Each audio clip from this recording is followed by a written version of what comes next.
Oh, listen, if you want to win yourself £1,000 in our competition, AFTV Picks, then the link is in the description.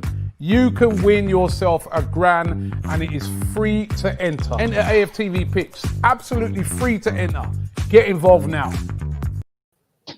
Hi and welcome to the pre-match build-up show with myself, Cecil G. I've got my guy James B to the right of me. And yeah, guys, you know what time it is. We've got Newcastle today in the third round of the FA Cup. I'm excited. I think I've started to fall back in love with the way Arsenal are playing football again, which is a nice thing to say. That is a nice thing to say. It is, isn't it? Yeah, because James, I think previously when we was on our losing run, it was the way we were losing. But now I can kind of see the identity coming through. The youngsters are getting involved. I feel like Arteta's getting more confident as well in his decision making and what he's trying to do for the team. And I'm excited for today's game. I'm excited. Yeah, I mean, I can't wait to enjoy watching it. And it was hard to watch before. I agree. It was hard to watch before, but we've had 3 actually encouraging performances. Exactly that, right, guys? We have a nice big schedule for you today. We've got loads to get through. I want to obviously start with my usual formation of just going through some of the comments before we start. I like to have a little look. So we've got one here. Jay Pusher says, James Cecil, you're doing a good job, lads. Keep up. Thank you very much. We always appreciate the positivity and the good vibes. It's a hard time at the moment. Keep saying that as well, actually. Thanks, Jay. Tough times never last. Only tough people. I don't know if you guys see that. We've got this as well. Let's go, lads. And then lastly, I want to say, just before we move on, Channel SHU says, how many times will Cecil say sorry in this broadcast? Sorry, Channel SHU. My bad. To be fair, I'm quite enjoying this one from David. You know what, yeah? James, on the Instagram, flick the lights for them. It's a vibe. It's a pure vibe. And on Instagram, someone commented saying James's setup is actually sick. And I was like, bless. James, do you know what? It's completely and utterly unnecessary. But, it doesn't even work now. Oh, there we go. You can even mix and match. I'm having a laugh. But do you know what? Red for Arsenal today because we want to bring home the 3 points. 100%, 100%. Let's, as we normally start the pre-match build-up show, we kind of take a look back at the previous match. So the last game, obviously, was West Brom. One of my favourite matches for Arsenal that I've seen in a long time. But let's look back at that, James. I'm sure you had some things you wanted to touch on. Yeah, I mean, we say it before every show, but I feel like you have to. It's a shame we can't be in the studio. Obviously, the situation how it is, hopefully everyone's doing well. Hopefully everyone's okay with what's going on, not just in the UK, where it's particularly bad, but worldwide as well, with the pandemic. But, you know, the beauty of what we do is we can do it digitally. Me and you have been upgrading our webcams, our mics, trying to give you guys the best show we can from here. And we would normally have the tactical pad, the TV, and we'd be walking you through the goals. We had a few weeks running of actually animating the goals, so you could almost watch it and analyze it in sort of a weird real time with us. But anyway, we can't do that, so we'll do the best we can. But I wanted to look back briefly at the West Brom result and that performance. I don't want to touch on it too long because it's been a good week since. A lot's happened. We've moved on from it, right? We did the review show. People have spoken about it. There's no point analysing it in too great detail. But there was one thing that we started doing in the second half of the Brighton game, and I remember mentioning it on the preview show for the West Brom match. And it sort of came to light in that West Brom game, which made me really happy. And I'm going to bring up some of the analysis I did before. Mm-hmm. So this was a little bit of analysis from the Brighton performance, where I said in the second half, that trio that was behind Aubameyang and Martinelli, Smith Rowe and Saka, and I appreciate that's not the clearest, guys. I do apologise. The only way to make it fit sort of proportionally. You know, at one point we did have all 3 of those midfielders on the left-hand side because they were trying to make something and link up. And I really enjoyed that. It wasn't rigid. You didn't see your wingers hugged out on the touchline. You saw movement, and it led to a chance being created for Aubameyang, which he had to force a slightly lucky save. But it was good football. We didn't see that in the first half against Brighton, but we saw that for the full 90 minutes against West Brom. This was another example, again, against Brighton. Smith Rowe's come out to the left, which means Martinelli has spotted the opportunity to come in more central. Saka and Aubameyang getting into the box as well. So there were just little moments of interplay, where people are moving out of position and, let's say, being inventive and creative and not sticking to a rigid structure that allowed us to create opportunities and make it really difficult for the opposition to defend against. And that is where I want to bring in Saka's goal. Now, the best I could do was this guy, so I do apologise. But it starts with that Bellerin ball into Smith Rowe. He rolls it. It's a lovely. Don't underestimate that pass from Smith Rowe, where it's coming towards him, and he's kind of actually flicking it. It's sideways to his left, but it's also slightly behind him, and he's managed to get that angle into Saka, who turns, rolls it into Lacazette, and you can see from the red arrows, you see the movement of Saka and Smith Rowe after. They don't just admire their pass; they go on, and that's something, Cecil. You can enlighten us on this. Coaches always tell you don't admire your pass, don't they? Yeah. When you know this. I'm gonna be honest. It's so hard. It's I bet so you hard. do. I bet you ping one and you go, "Oh, I'm sick," you know. I'm gonna be honest. I'm one of the. I do admire a pass. I mean, yeah, you're told you're not to. And Saka was brilliant in carrying on his run. I said that. I think he runs past a few. I think 2 players to get onto the end, pass across. So you got to respect him for that. And Emile Smith Rowe, you can't, like you said, you can't deny his pass. It was a reverse pass in as well. Into Saka. So listen, it was a great goal. It was one of my favourites out of the 4. So yeah, man, it's nice to look back, and it's hope to see more of it today. It's really lovely interplay, and I want to credit LT Arsenal on Twitter, big Arsenal account, who made a really great point. I'd love to take credit for this bit of analysis myself, but I can't. He made the point that by the end of the goal, and as we see here, Smith Rowe makes that run and beyond after he's played it. What you end up with was Lacazette in the 10, Saka up front, and Smith Rowe on the right.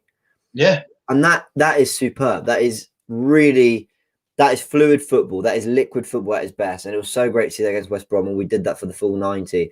And it led me on to something else I wanted to talk about, because yeah, the football was great and all that, but one of the big things we've seen, the obvious change has been Smith Rowe coming in. Smith Rowe comes in.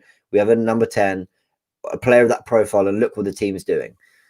But I also think people have noticed it. I'm not saying it's gone unnoticed, but maybe it's not getting as much respect as it deserves, is playing Saka out on the right.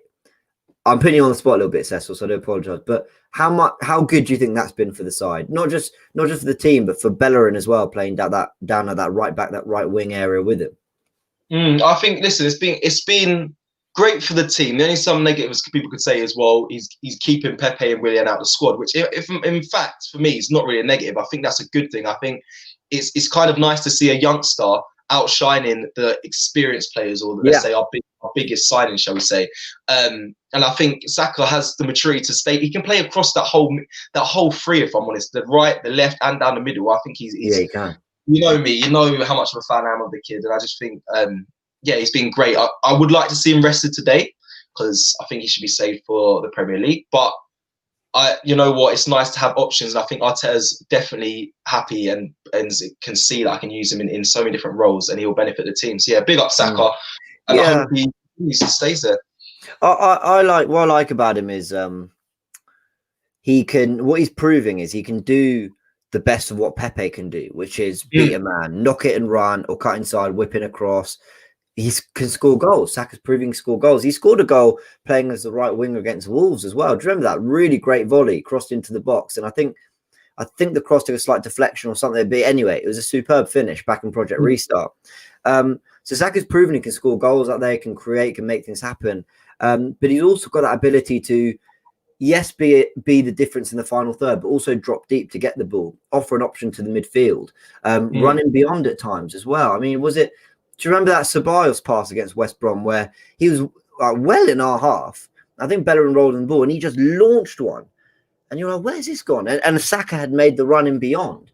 Yeah. And I was sitting there thinking, God, that's good. Like, that is back to front in a nanosecond, and players on a wavelength. And it's vision, it's execution, it's the run, it's the intelligence, it's so many things. It's the exuberance, the youth, and everything. So hopefully, I want to say hopefully we see more of that today. I hope we do, but I don't think we'll be seeing a lot of the same players personally, or at least it sounds bad. I take the FA Cup seriously, but I still think we can rotate while having a strong team out. So we'll talk about that in good detail. But just wanted to, touch on that West Brom performance, because obviously we haven't had the chance to since. Obviously we did the review show, but not in this kind of analytical way. Just this goal here from Saka, it's special. Is it our goal of the season, do you think? I think it might have to be. I don't know. I can't think of another goal that was such a good team goal And again, like I said this previously as well, it makes you feel elated inside because it's come from the youngsters. It's come from like it's our homegrown talent. Obviously, Lacazette finishes it off, and he may not have been our homegrown talent, but I'm saying it came from the youngsters. You know what I mean? And listen, it made me, like I said, filled with joy just to see that. And to know what it probably is for now. It's probably number one up there. I mean, Kieran Tierney's first against West Brom is definitely. Oh my god! I mean, that. Oh my god! Do you know? Tight second. Yeah, guys in the comment section, which was better?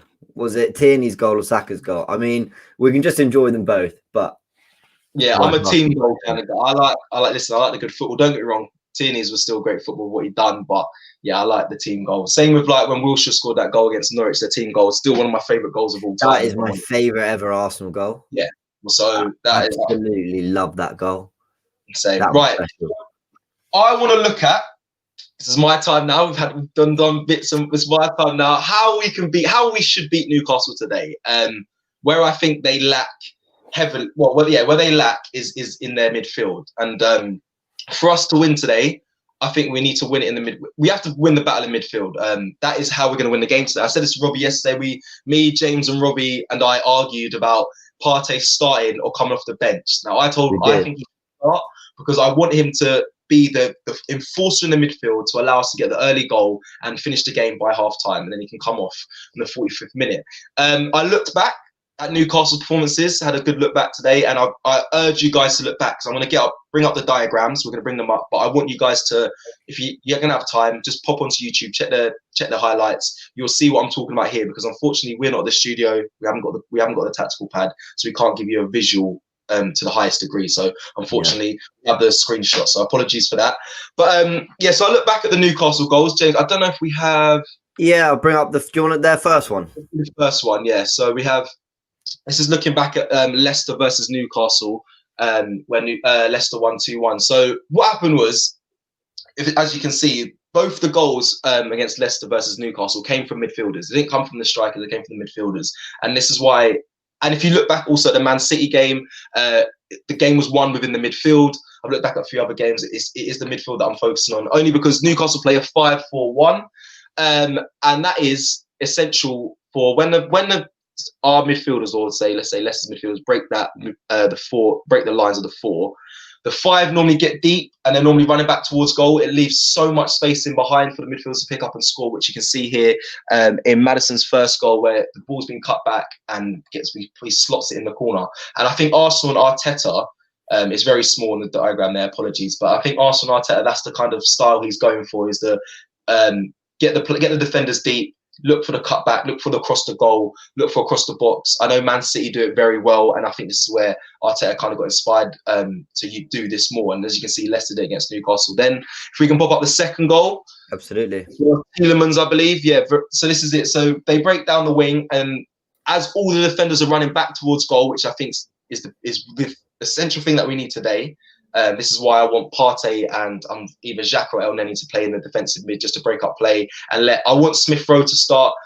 It's unlikely he will. It may be a swap for Willock, but I know Smith Rowe can find in pockets the ones that like Maddison and Tielemans picked up here to utilise and score from. So as you can see here, they're coming down the wing, they cut it across. Tielemans hits it first time. The quality of the goal is top class. So hats off to him. But there's the space. That space in between the midfield and defence line is where I think we need to utilise what we need to utilise today to get the win. So that is what I took from looking back at Newcastle, and I think that's how we win the game today. So don't be surprised if we hopefully see some goals from the midfield. James, I don't know if you. I wanted to sort of not challenge, because I agree with you, but sort of I guess press on some of these things. And let's look at that first goal again with that Leicester. Obviously, Maddison, breaks the deadlock. At this point, I think Newcastle are actually doing well to keep the game, especially in that first half, very tight, very boring, really. Let's be honest. I mean, I had it on and I was bored, dead. But when I look at that, and when I made these graphics, I was very careful to really highlight the position of the 6 defenders in the box there. 6. There are 6 players. Now, it might not be the exact players, whether it's Matty Longstaff or Sean Longstaff or Yedlins, wherever he is. But the point is, there were 6 players in those exact positions.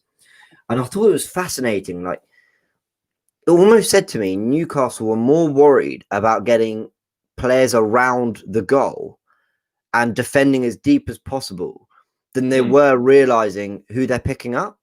Do you know what I mean? When I look at that, let me just bring it up again. That's really weird. I mean, Vardy's made a run. He shouldn't have got that far anyway, but he did. And then you got 3 men marking Barnes.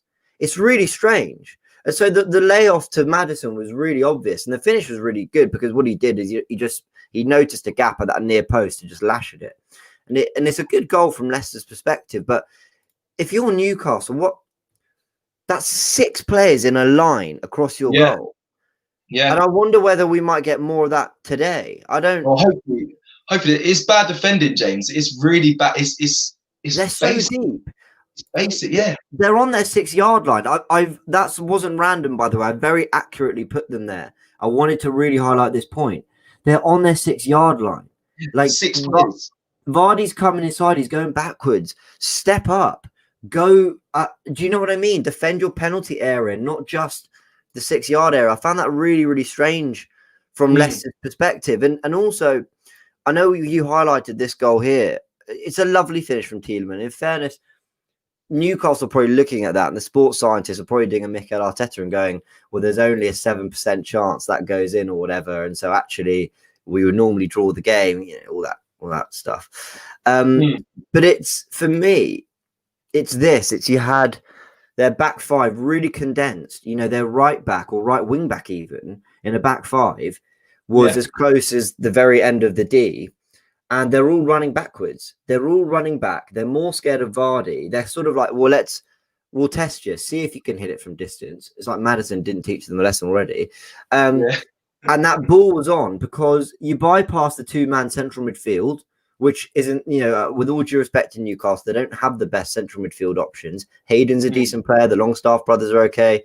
Shelv's all right. But you're more worried about how you're going to break down that back 5.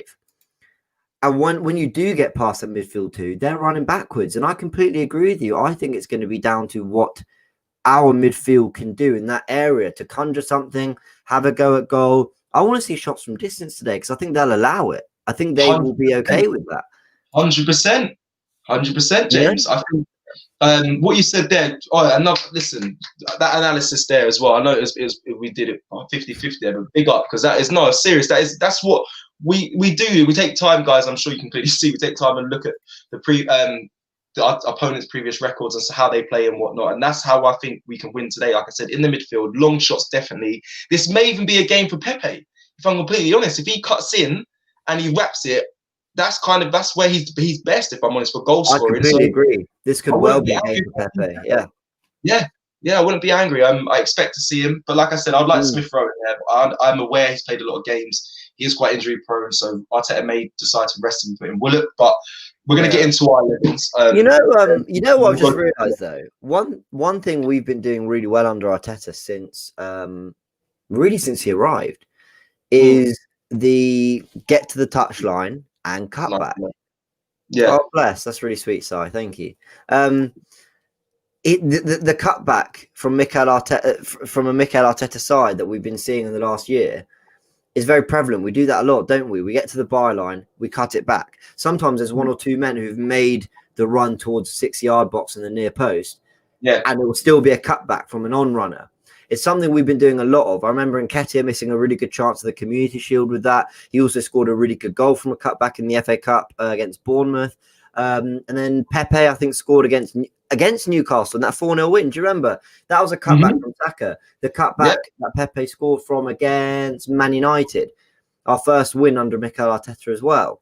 It's something we've been doing a lot of. Thank you, Luke. It's very kind. It's something we've been doing a lot of. That sucking everyone towards goal, which, evidenced by this, Newcastle are guilty of doing, and then hitting them with actually a 3rd-man run. It's not called a 3rd-man run though. You're the football guy. What's it called? A late run? Yeah, a late run. It's a 3rd-man run. That is from the midfielder. It's a 3rd-man run. Late run. Yeah. midfield. Yeah, and I think that could be a weapon for us. That could be something that we'll really benefit from. Is trying to put them under pressure from the start, go at them, make a fast start like we did against West Brom, because we had a lot. Do you remember we had a lot of chances against West Brom before we actually scored, didn't we? Yeah, we were all over them. Yeah. And put them under pressure, push them back. Suck them towards their goal. That's not the word. You know what I mean. But then let that space open up. Make the Longstaff brothers, whoever plays in midfield, feel that they need to keep dropping deeper and deeper. Yeah, what they need to do, they need to have someone up top, which you guys will see in my 11 in a second. What I want to say, you'll see in my 11 in a second. You need someone up top who causes fear to the defenders, so they prioritise that player. So like when Leicester played, they prioritised Vardy. They had 5 at the back. 3 of them were marking Vardy, which makes no sense. But that just proves that they're not confident in themselves to defend, having the middle of the third man mark Vardy. They said, you know what, we'll all try and stop him from making runs in behind, and that left space in behind, which is a tactic that many clubs do. So that's why I chose. You'll see in a second, Aubameyang up top today would be great, because he will be the one trying to make that run behind, off the shoulder, trying to get in behind, allowing all the defenders to drop off deep, which creates space for the midfield, where I expect to see the goals come from today. But we'll see. We'll see in a few hours. Shall we look at your 11 as you've been alluding to? Guys, so I've alluded to my 11, so we'll go to this. After this, we'll go through comments just before we obviously wrap up. We'll have a comments section sort of time. Ask us anything. Why not? It's FA Cup day. Exactly. Normally we would build your 11, but unfortunately, like you can see, we're at home. We're stuck in our yards. And James is in Amsterdam. He's red Oh no. Okay. All right, cool.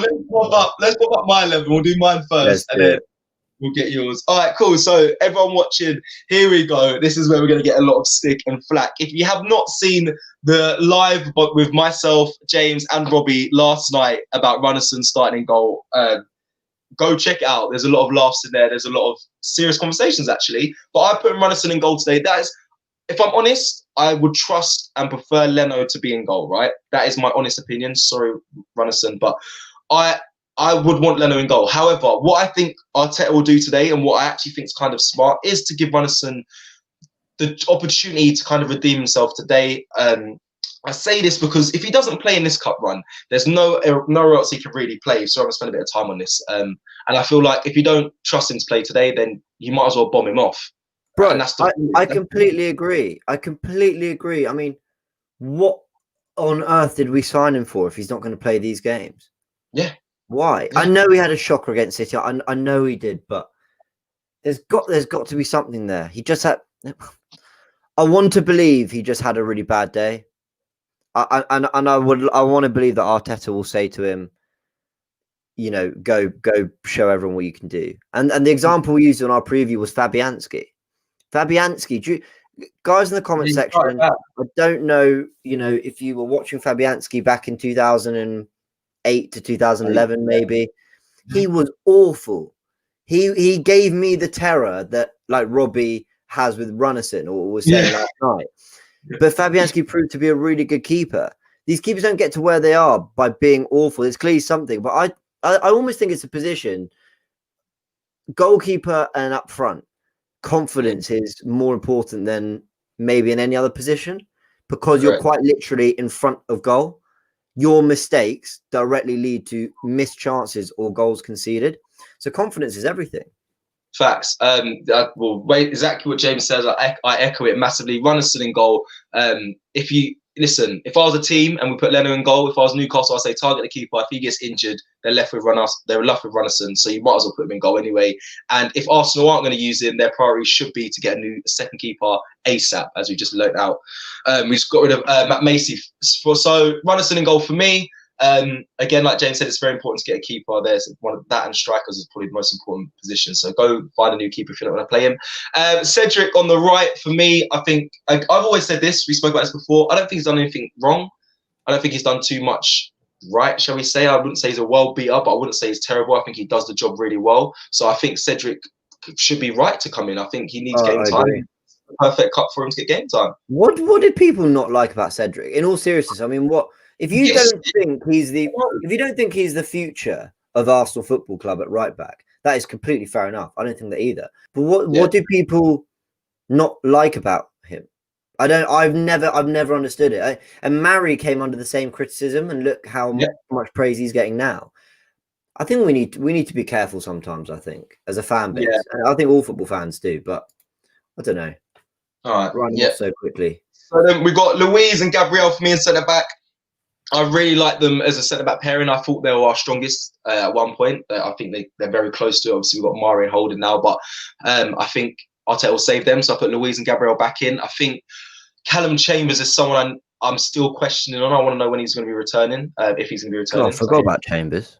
Yeah, and I've heard he might be going on loan or looking for a loan, but I don't know. Listen, I'll be happy to see Louise and Gabriel in there. Maitland-Niles, again, another player who, if I'm honest, hasn't done anything wrong recently. I think, if anything, he's been playing really well. I think he deserves to be playing, in my opinion. Obviously, that may not be his favourite position to play today, but he needs to fight. He needs somewhere in the squad today. Honestly, I don't see why he should be sitting on the bench. In the midfield, defensive midfield, I have Partey and Xhaka. Partey's in. Partey's in. Yeah, guys, he's fit. He's been training. They say he's ready to make a return. Whether it'll be today or in the Premier League, we don't know. That is a big dilemma. I believe he should be fine for today. I don't think he should get a full 90 because obviously we don't want to risk him. But I think today, him coming in at the start, get the goals early, win it in the midfield, get the game done, get it to bed, bring on, I don't know, El Neni, swap him out, let him rest. So that is my defensive pairing. Smith Rowe in front. I expect Willock to probably play in there, but I've just liked Smith Rowe of recent and just think he deserves to stay in the squad. He is a risk because he's quite injury prone, but I just liked him playing. And if I'm honest, it'd be good to see him score a worldie from outside the box today and get on the score sheet. So yeah, I'll put him in there. I've got Pepe in the squad as well on the right, and then I've got Aubameyang on the left. The reason why I've got Pepe is because, again, I said today he's going to be one in the midfield. He's the one that kind of lets off the shots with his left into that top corner. When he finds space, I want to see more of that. And instead of him trying to beat 3 or 4 men, I'd like to see that. Aubameyang, he's going to cause the problems of making defence drop deep. So he's in there. And then Balogun.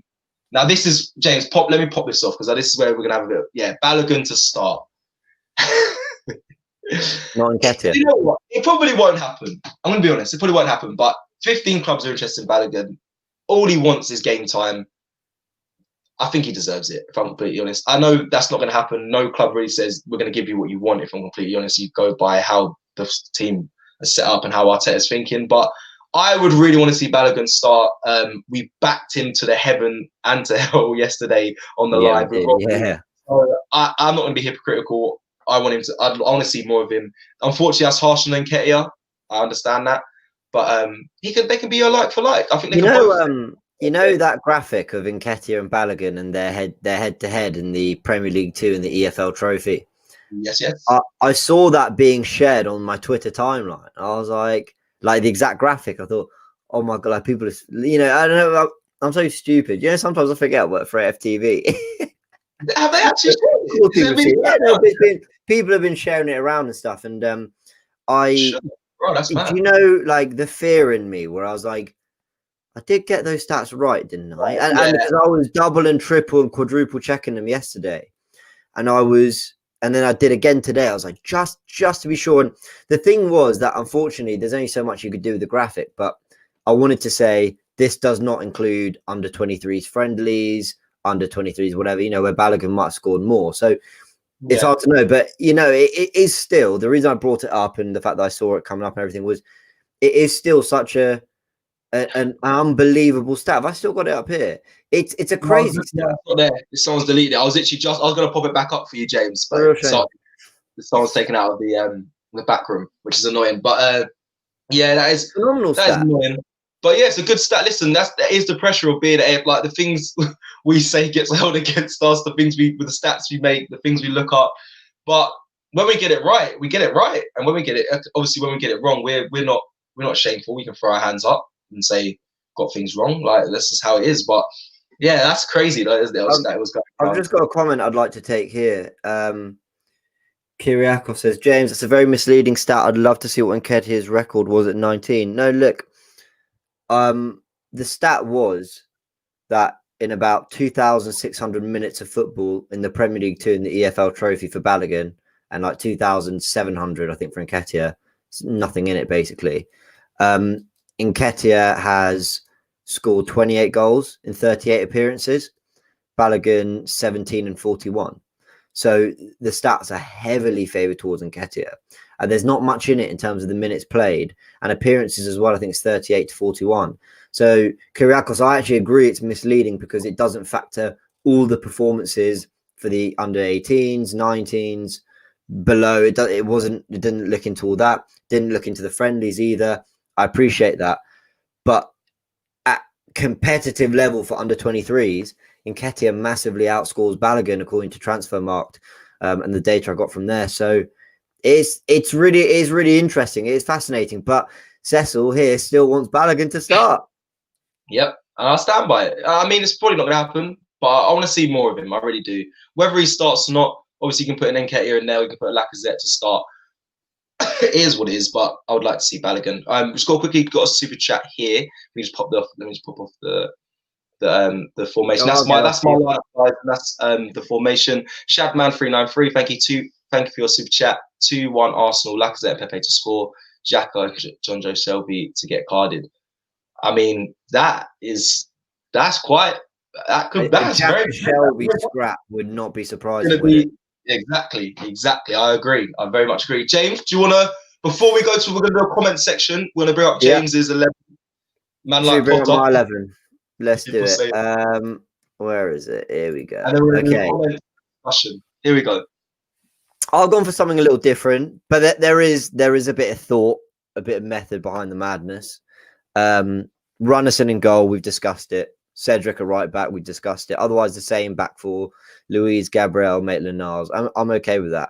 I've gone for Ceballos and Willock in midfield, so a completely different pairing to the one you've gone for two reasons. A, I think Ceballos has proven that he's much better defensively than people give him credit for. I think he ranks highest for tackles in the Premier League, or at least he did a week ago or 2 weeks ago. Interceptions, he's up there. He's been a very,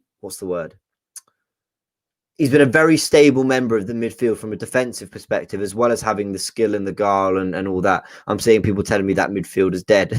Yeah, I'm seeing that as well. the thing is, I do want to rotate. I do want to use the squad. It's a bloated squad, and I do think we need to use these personnel and not. We're going to have it's a congested fixture list. We're very lucky that we've had a week between fixtures, but I do think this is an opportunity to mix it up. I've gone for Willock as the box to box. Now, hear me out. I'm going to take this down so you can see me.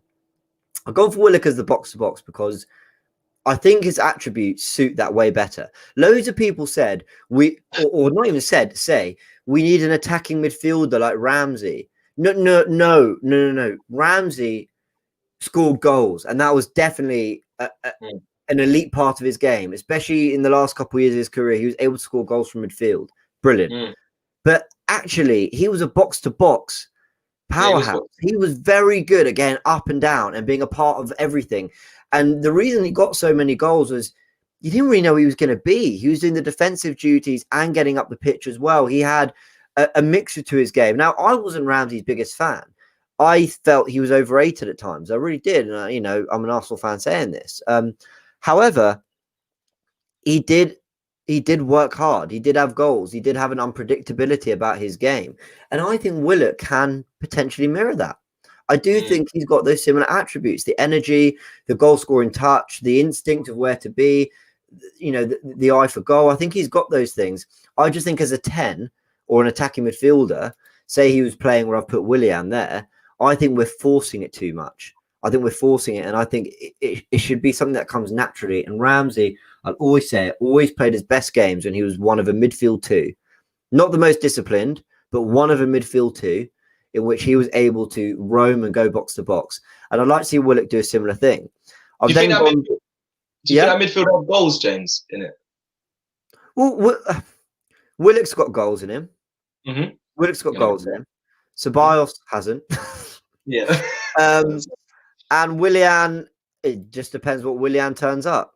But I would like to see Willian in the 10 today and see if he can do something from there. I'd like to see if he can have an impact as I mean, I don't know, just from being given a bit of freedom to get on the ball and see what he can do, see if he takes more risks, see if he finds some sort of rhythm rather than being, thrown out to the right touchline.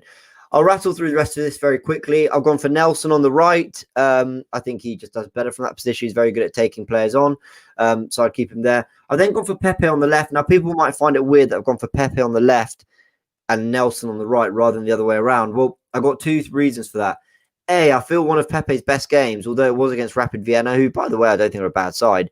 I felt he looked very good on the left in the Europa League in that game. I felt he had less to do to beat his man, because when you're on the left and he's on his left foot, there's a more natural knock it and run, or knock it and cross, or make the run and hit it. And he's actually got a very good final ball and a very good finish. So I actually think he suits playing on the left, especially with the lack of confidence he has right now, rather than trying to conjure up some skill and make something happen on the right. But the other reason I want to do that is because Maitland-Niles is a right-footed left-back for us today. I think it suits him to come inside almost like an inverted fullback, like we've been seeing our fullbacks do a lot of, coming inside to get the ball, be a part of the midfield, be a part of the build-up play, and allow Pepe to hug the left wing, hug the touchline, and be that kind of presence up and down. And they'll go for Aubameyang up front because he needs a goal. And that's it. That's my team. Let's see who's slagging me off for it. No, to be fair, people are saying they like you. Listen, guys, this is the comment section. So now it's the comment section of the show. Get your questions in. Get who you want to see, what your thoughts are today. We'll start going through it. But no, James, what the explanation you gave for your team is top class. I'll give you that. I still think my team's better. People have agreed to say that yours is, but I still think my team's. I think it's a bit more serious. And you got me thinking, though. You got me thinking. I saw yours. I was like, the goals from the midfield is. I'm telling you, we need it today. But anyway, let's do the comments. So we'll do some comments. Pop them up, James, whenever you're ready. River Wild super chat. I'd really like to retain the cup if possible. So I hope there isn't too many changes. That means you're leaning more towards me because I've got something around it. It's true. Big up River Wild as well, regular. When are you getting your own live show installed? Says, I've been on the phone to the Don. He said delivery for the light show is on its way, but do you know what it is? I think we're just stuck in lockdown, and we've now had to make our homes our office. So we're just using Amazon. This is pure boredom. Don't take this as I'm a professional. I'm working really hard to give an amazing student set. This is no, I'm kidding. Obviously, I care about that, but no, we do. Like James said, exactly. Like James said before. Like again, this is our studio. We care about how we present. We've got I've got a mic. I don't know if I can see it. We've got a mic here. We've got little bits.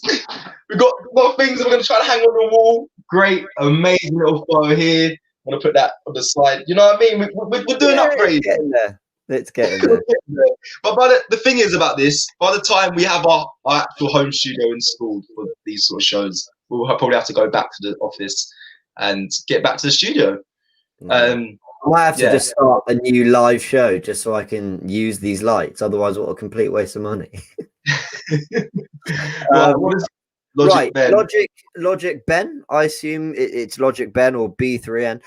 Would you sign a new backup goalkeeper? Plain and simple, I would. However, if it's like, so David Raya was the player that we were linked with a lot from Brentford in the summer as a potential second keeper. Even when we got Runnison in, he's going to cost 10 to 15 million at the very least. I wouldn't spend that money now if it meant we couldn't get the other priority positions we need. But as Robbie made a great point yesterday, with Arsenal Football Club, we need to stop worrying about, but if we spend 10 million, we might not be able to afford. I agree, it's ridiculous. But you've got to apply that Kroenke tax. You've got to. So if it means it doesn't go towards the player we want, I wouldn't do it. But yes, ideally, you bring in a second keeper as well. Okay, fair enough. We've got a super chat here from Bijou, another regular as well. Hey guys, completely agree on this team. Need Partey to get. I don't know what team you agree on. I'm sure. I think it's yours because Partey's in there. I agree. I think he needs minutes. He does. James is saying that he will come on there in the second half and get minutes. But yeah, I think he should start. But yeah, minutes for Palace. James, thoughts on Mustafi leaving? I mean, yeah, I hope he does. I don't mean that as a dig. I just think he's not playing as much. Good for him. Good for us. It makes sense. Yeah, I hope he does. I don't know if there's anything concrete happening. Obviously, I've not checked my phone in the last hour, really. We need to find out. Christopher Scales, I don't know, says, apologies. I would start Martinelli from 1NG up front. James, we both didn't have did I have Martinelli? I don't know. We lost Martinelli, and I kind of stick by that. I think he's proven he's actually got up to speed with the Premier League quite quickly, and I would give him 20 minutes today. Yeah, but I wouldn't. I don't know. I wouldn't start him personally. I think again, same with James. I don't think I wouldn't risk him for today. And like I keep saying it, today it's about the midfield. I think Martinelli is good for when we need goals up front. So yeah, I think it's good to rest him. He's not all right. He's winding us up. I need to check. To be fair, guys, just remember, obviously, stay tuned to AFTV because you got up next. We've got the starting 11. We're doing it in the same sort of format as this. We've got starting 11 up next, and the watch along, the aftermath show, fan cams still to come. We're still giving you all the content during this lockdown period, and it's still coming. We're staying strong with AFTV. I also want you guys to check out AFTV Picks. We're not wrapping up yet, but I want you guys to check up on it now to win a share of £1,000. You have until kickoff, which is it's very, very soon. It's like an hour and a bit, 20 minutes or so. Yeah. So head over to AFTV Picks. Go do that now. It's starting to get really dark in this room. I should have put the lighting on. But KD says, James Cecil, why can't we have a squad with Balogun, Eddie, Laka, Oba, like Man United, have Mason, Rashford, Cavani, Greenwood? Mason, Rashford, Mason, and then Greenwood. Mason, Greenwood, Marcus Rashford, Cavani. Oh, Mason. And, I think it must be Martial. It must be Martial. Yeah. I can answer that really quickly. From my perspective, it's because Greenwood, Martial, and Rashford are all capable of playing out wide as well. So game time comes naturally, and they're all ready to play regular Premier League minutes. They're all good enough. Eddie Nketiah doesn't look it really. I know he's played a few times, but he doesn't really look it. Balogun, we don't really know. Both of them really play up front. We've tried Eddie on the right and the left, and it hasn't really worked, albeit limited appearances. And that's that really. Also, we've been in bad form. So if Lacazette's scoring, are you going to mix it up that much? So yeah, I see what you're saying in theory, but I think we don't have the diversity in our front four options. With Martinelli, we do though, to be fair. So there is that. Yeah, I'm seeing people saying thoughts on this person in the comments trying to catch us out. There's a funny one, but I'm not going to put up because it's their class though. Listen, you guys' creativity try and get people to say funny names is quality. I feel like, Simpsons when Bart used to ring up the pub and try and get him to say. I love it. Anyway, I'm going to move on. Team one. Yeah. You see, they're funny. Guys, you guys are, listen, we're not going to catch us out. Kangaroo says Pepe must perform. Now, I have to agree, James, with this one. I know we've got to come to an end soon, but if he does play... Yeah, I was going to say, you seen the time? Oh, yeah, we're running... Yeah, I know. We need to wrap up. Pepe must perform. Hopefully, he starts today because he still needs to show us what he's capable of. I'm still not convinced fully yet. That's not an agenda. Haven't seen enough. But hopefully he comes on, does a really good job today, because then we can say he's not doing it against Farmers, as everyone's argument used to be in the Europa League. So hopefully we see him today. Hopefully he wraps it in from the midfield. And I think that for me, that is the wrapping of the show. This has been fun, lads. Thank you. It's been lovely. Always a pleasure. I love the pre-match build-up show. It's kind of our flagship show. Thank you, everyone, for watching. Liza High Numbers. Thank you for staying tuned with us. We really appreciate it. Hopefully things will be back to some sort of normal, and we'll be back in the studio giving you class content with the tactical pad, videos of fans getting their opinions. I can't wait for that to be back. Thursday to be back. But thank you for staying tuned. Check out AFTV Picks. Up next, we have starting 11 with Robbie. Starting now in like 30 seconds. Okay, I've got to go. I love you all. Have a great day. Let's hope Arsenal win. We'll speak to you soon. Peace.